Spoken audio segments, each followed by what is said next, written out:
suppose I'd often talk about the 4 R's: the right product at the right rate, at the right time, and in the right place. And I suppose, them basics will go a long way in reducing nitrate leaching. So just making sure that, you're applying your nitrogen there, especially in the springtime when we have a minimum 6 degrees in the soil and in increasing. And I suppose look at the back end of the year then, that you're making sure that you're not going too late with a heavy application of nitrogen, which is going to increase that surplus that I previously alluded to. It's great to be back with another Environment Edge podcast, and you're very welcome to the show on a St. Patrick's Bank holiday. Nitrate leaching is a very hot topic in the water quality at the moment, Deirdre, and farmers are looking for ways to reduce losses from the farm. So who do we have lined up for today? For sure, Cathal. St. Paddy's Day is normally when we say growth really starts to kick off, and farmers are looking to make sure enough nitrogen is spread to meet crop demands. Tirlan advisor Matthew Moylan joins us to give us some tips on how to minimise nitrogen leaching on farms. I'm Cathal Summers. And I'm Deirdre Glenn, your Teagasc Sustainability Advisors. And you're welcome for another Environment Edge podcast number 75. And here we go. Matthew, you're very welcome to the show. I suppose everybody at the moment has nitrogen and nitrates on their mind. Can you tell us a little bit about what water quality is looking like nationally? Thanks for having me, Deirdre. I suppose, when we're looking at water quality, I suppose, in the last midterm review of the derogation, we see there on the back of water quality, there was a cut to the derogation maximum allowance. So I suppose it's a really, really important aspect from an agricultural perspective that we get water quality turned in the right direction. So I suppose from a water quality point of view, some of the main pressures and the biggest pressure, I suppose, is from nutrients, which nitrate and phosphorus being the two biggest nutrients impacting water quality. And I suppose, if we just get a picture of Ireland in our heads and draw a line from Dublin down to Limerick, and then southeast of that line, we're kind of looking at a nitrogen or nitrate problem in our waters, and northwest of that is mainly phosphorus and sediment. So I suppose predominantly in the southeast, why the problem is a nitrate issue is, I suppose, from the free draining type soils, and nitrate is a leaky type of nutrient that's mobile in the soil. It's very water soluble, and I suppose we're getting vertical movement of this nitrate when there's water moving through the soil. So I suppose when we're talking about nitrate leaching, we have to have two elements. We have to have nitrate or a surplus nitrate in the soil, and we also must have water percolating through the soil profile. So I suppose that's why we're getting most of our nitrate leaching in the winter months. So at the moment we're sitting at around 50% water quality good and 50% water quality at poor status. And the Water Framework Directors wants us to get to good status by 2027. And the three of us, Cathal, yourself and I, are working on the ASSAP programme. So we're working with farmers in different catchments. And indeed, Mary Roach was on last week and she's working with us. But her main pressure in the west of Ireland will be, say, phosphorus. And down here now in the southeast, we're in Kilkenny and Wexford and Carlow. It's nitrate. So what kind of different practices have been introduced to reduce nitrogen and nitrate usage on farms? Yeah, so Deirdre, I suppose from the farmer's perspective, there's certain actions that can be taken, and I suppose the basic actions are going to reap the most results. So the likes of, I suppose I'd often talk about the 4 R's. I suppose we here in this call have heard a lot about the 4 R's: the right product at the right rate, at the right time, and in the right place. And I suppose, them basics will go a long way in reducing nitrate leaching. So just making sure that, you're applying your nitrogen there, especially in the springtime when we have a minimum 6 degrees in the soil and in increasing. And I suppose look at the back end of the year then, that you're making sure that you're not going too late with a heavy application of nitrogen, which is going to increase that surplus that I previously alluded to. I suppose the right product in the right place then is, making sure that you have your soil results. So I suppose that's a big one: soil fertility and making sure you have soil samples. So getting soil samples taken across the whole farm and applying your P's and K's in relation to where they should be on the back of your soil results. So farmers have seen a 10% reduction in chemical nitrogen. They've also seen a reduction in the amount of organic nitrogen that can be produced on the farm. They've seen soil water regulations change. And, you know, there's been an awful lot of regulations around managing nutrients and managing nitrogen. What's the atmosphere like when you go out and you have a chat with a farmer once you get a referral? Yeah, so Deirdre, I think in general, you know, we get a very positive result, as we know from through the ASSAP program. I suppose it's just trying to get that information. I suppose, you know, we have all the research and science behind it, and I suppose it's getting that across to the farmers and explaining that. And I suppose, you know, even we're talking about, you know, soil nutrients, and I suppose it's even at a farm scale, and I suppose it's even within the farm where we need to get the nutrients spread across into the right places on these farms. And I suppose one thing is, I know we're talking about nitrate here and nitrate leaching, and I suppose, look, we shouldn't just talk about nitrate in isolation. You know, we need to get all the elements. You know, we need to get our pH, our pK, and I suppose sulfur is probably one that's often forgotten about. We need to get all these elements right to get good fertility and, you know, get good response from our applied nitrogen and nutrients.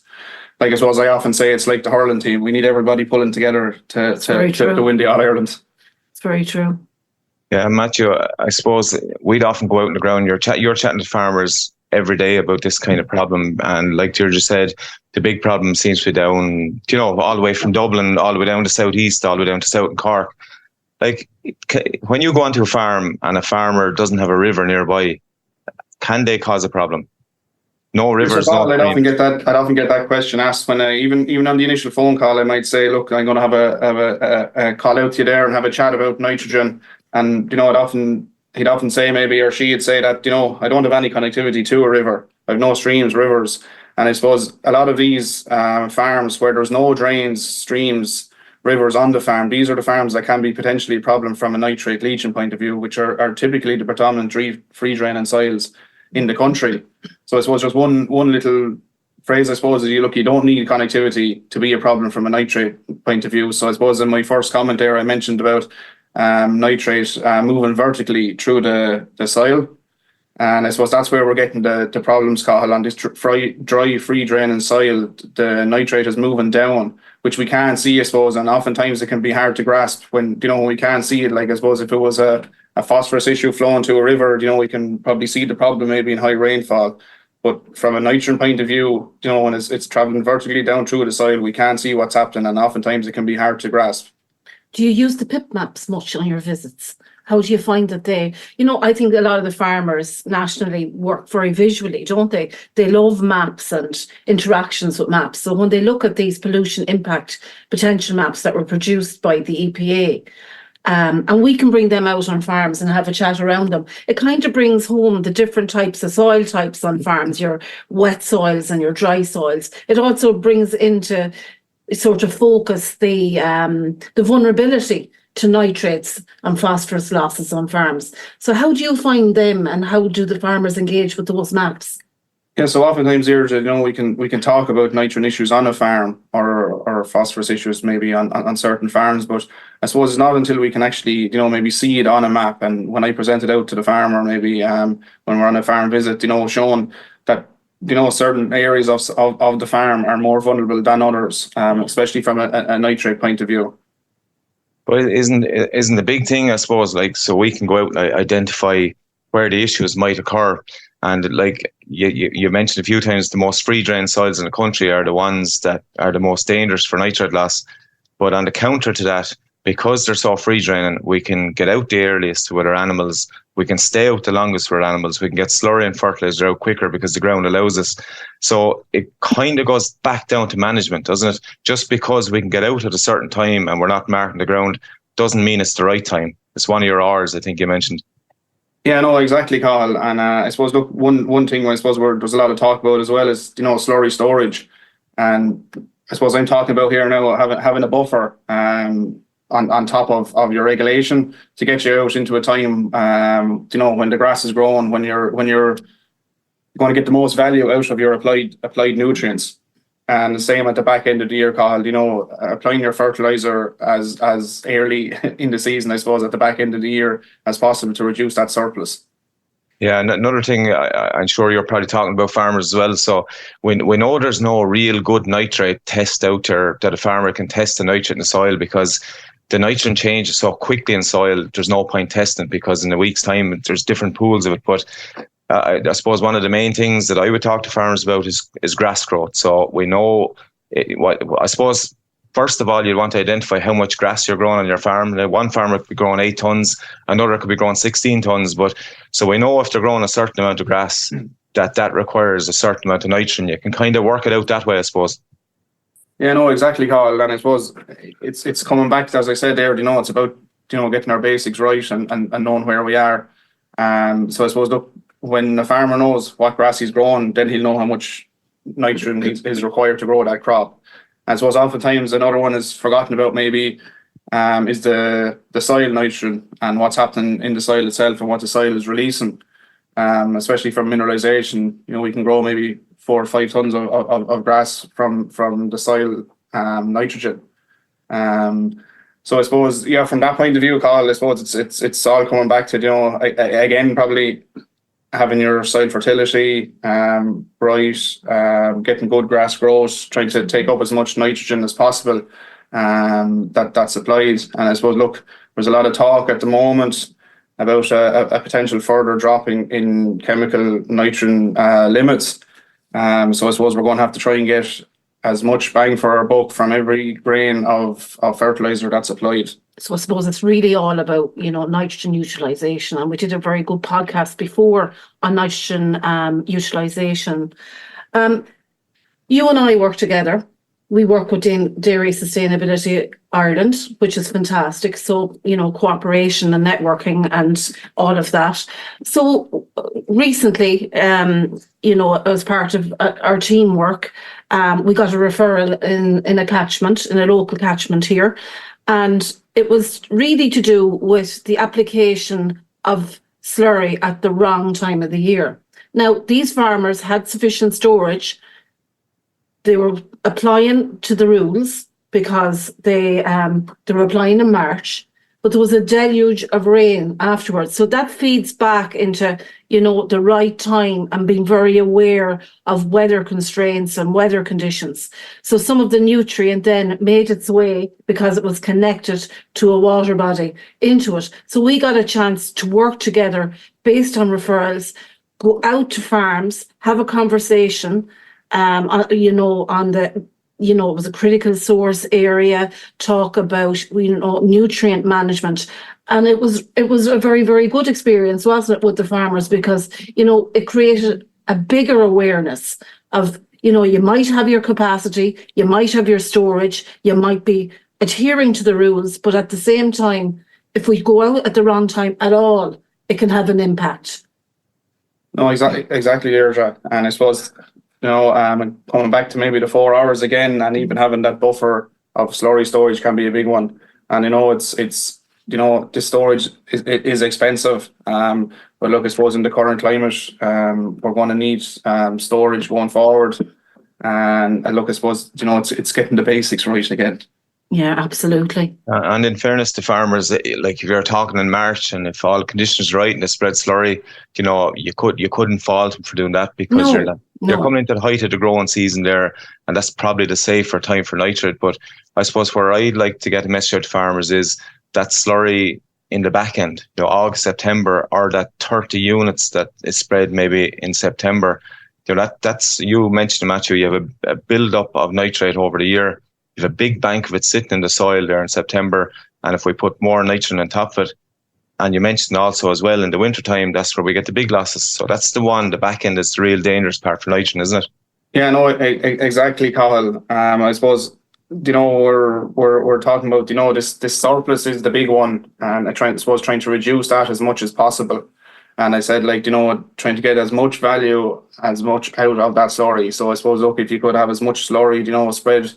I suppose up to the middle of the year, targeted mainly on silage ground, I suppose, is a big one, and then you're getting your P's and K's maybe where that ground is probably hungrier from that point of view as well. Can you tell us a little bit, Matthew, about what Tirlan is doing in terms of sustainability payments?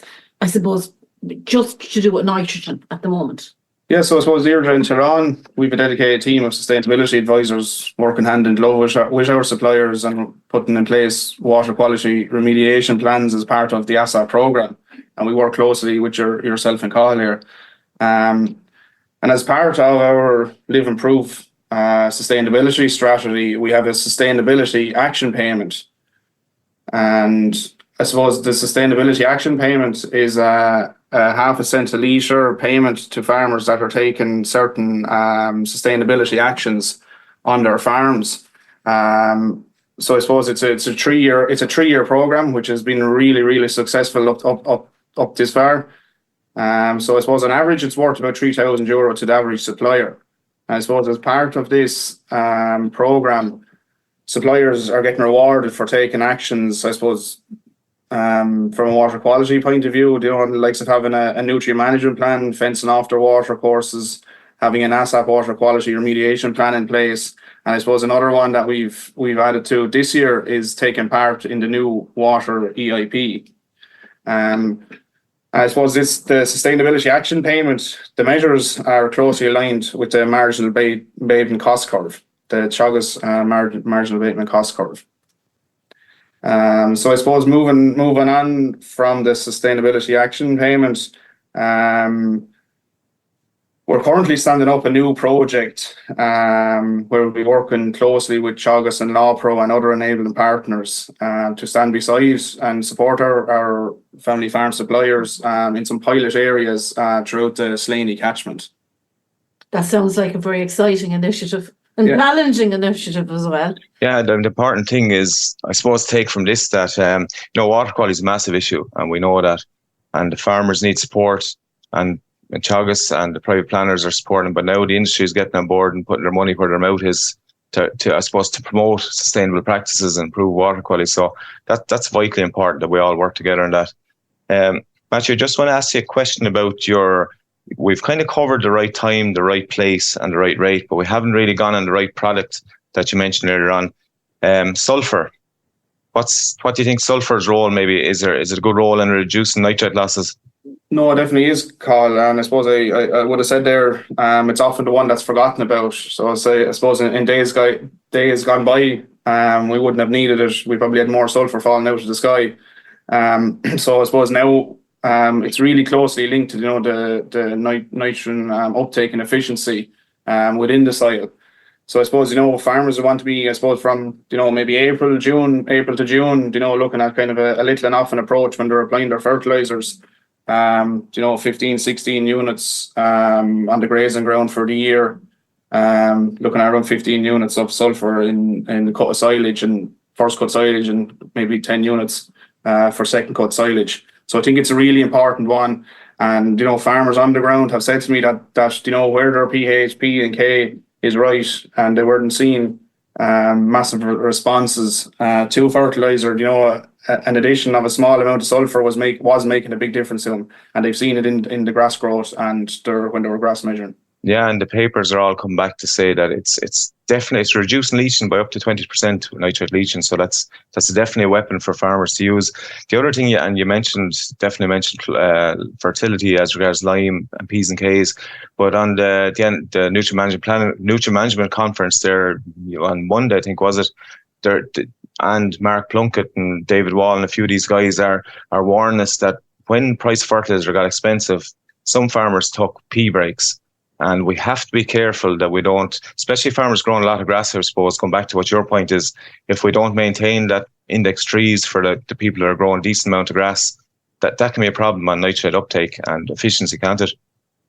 Yeah, no, like I alluded to earlier, Cathal, we need everyone pulling together, I suppose, and we need, first of all, we need to fix the lime, her pH, get lime, get her pH up to 6.3 to 6.5, I suppose, from a solely grass point of view. And I suppose if you're looking at including clover, multi-species into the mix as well, you're looking at maybe up to a 6.8. Especially if you're only taking samples every 4 years. The P then, I suppose, is another important one to apply on the back of your soil samples. And I suppose look, the potassium there is really required for optimum growth. You know, it's strongly linked to how efficiently the nitrogen applied is taken up and used by the grass swards. And I suppose it'll also help in periods, you know, of drought, or where the grass is becoming stressed, maybe during the summer period. I think we've all seen, the three of us have all seen as well, when we're out walking farms, that the uptake with clover is very significant in the last 3 or 4 years, isn't it, on farms? Derogation probably played a line in that too, didn't it? Yeah, I think it's partly down to regulation, but also to the awareness that nitrogen is expensive. They're trying to do the right thing. NUE, nitrogen use efficiency. No, I think, Deirdre, that there has been a good uptake in clover, and look, I suppose even multi-species. I know there's probably more research to be done on that element, but on the clover, I think where farmers have used it and have found massive benefits in reducing their chemical nitrogen. You know, look, we're also getting credit from an emissions point of view there, and you know, farmers have seen it does work, and I'm under no illusion that it's not an easy plan to manage. There's a lot of management around it, but you know, it does reap the benefits and rewards when it's done right. And funny you should mention clover, because this is going out on the 18th of March, which is the day after St. Patrick's Day. But Matthew, you're after hitting the nail on the head there. There's a bit of management around clover, and we know that a little bit. It's very, very manageable, and most farmers tell you about. But we have to do it. We've no choice but to get these things right. We have to reduce our chemical N. Clover is one of the key fixes, and multi-species swards as well. On some of my farms, I'm talking about guys in excess of 300-400 cows, are 40% of farmers are multi-species, and they have clover in every paddock. And look, we have to look for every loophole, like you said, to try and go at that. And I think I'm hoping you're seeing that on the ground as well. You're hitting a lot of dairy farms in Southeast. Yeah, and sure, like we spoke previously there just about the reductions in the chemical fertilizer. So we're gonna need clover to try and replace some of these cuts that we're seeing to the maximum limits for chemical application. And as I said, look, guys are really getting on well with it, where they have it done to the letter of the law.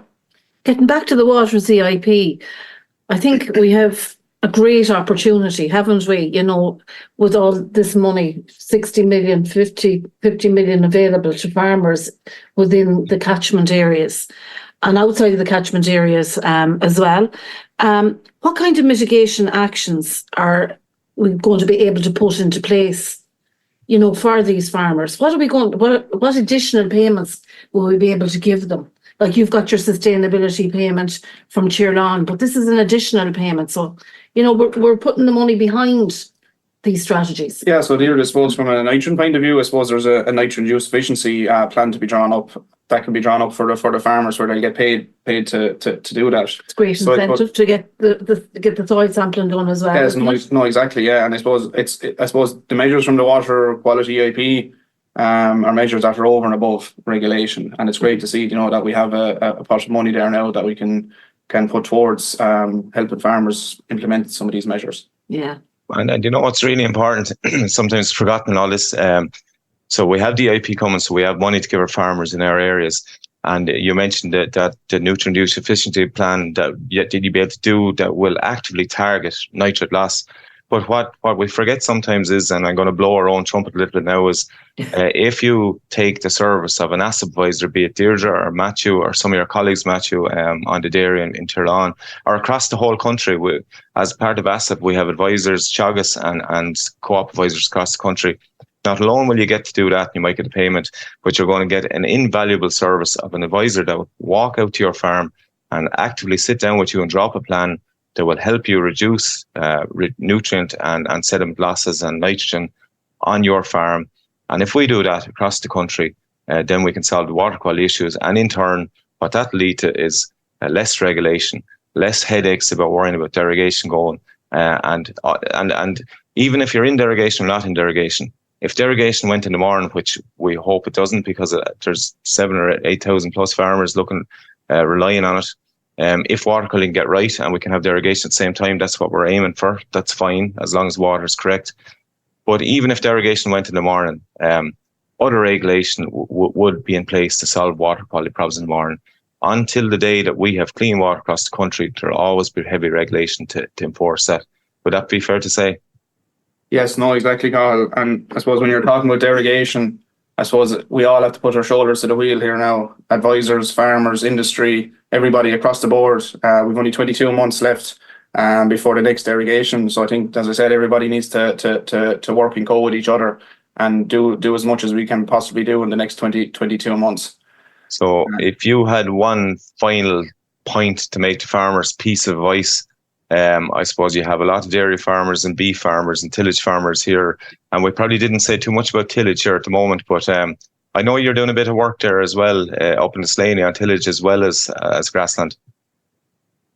Yeah, so Carl, I suppose, look, it's all coming back to, as I said previously, about getting the basics right, back to soil fertility. I know we're on about with 30, 40 years now, but it's as I said, it's going to reap the biggest rewards, getting back to basics, getting your basics right and working from there. Like I suppose, look, we were talking about the NUE, I suppose a relatively new figure. It is a good figure to have. I suppose it's a base, it's a start to work on other measures from a nitrogen use efficiency point of view as well. And contact your ASSAP advisor. Yeah. Not I right. think that's the big thing, isn't it? Just pick up the phone, be it an ASSAP advisor, private planner, Teagasc advisor, whatever you may have, pick up the phone, ask for the advice. Because if you push it out till next month or next year, it's too late. We have to be working on it straight away.